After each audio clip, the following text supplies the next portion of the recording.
तो हेलो दोस्तों, आप सबके बीच एक बहुत ही पति पत्नी का चुटकुला नाच गीत आप लोग सुने, कमेंट में ज़रूर बताएं। बहुत ही सुंदर हंसी मजाक का गीत है एक पति पत्नी का।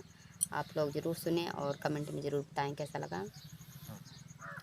सैया दी है गोल टोपी नजर मारई हमका, सैया दी है गोल टोपी नजर मारई हमका, नजर मारई हमका, नजर मारई हमका, सैया दी है गोल टोपी नजर मारई हमका।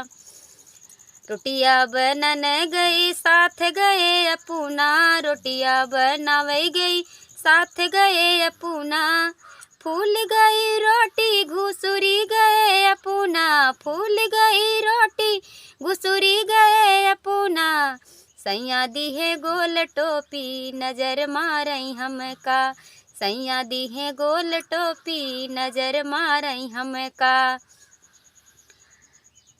पनिया भरन गए साथ गए अपूना, पनिया भरन गए साथ गए अपूना, टूट गई डोरी लटकी गए अपूना, टूट गई डोरी लटकी गए अपूना, सैया दी है गोल टोपी नजर मारई हमका, सैया दी है गोल टोपी नजर मारई हमका।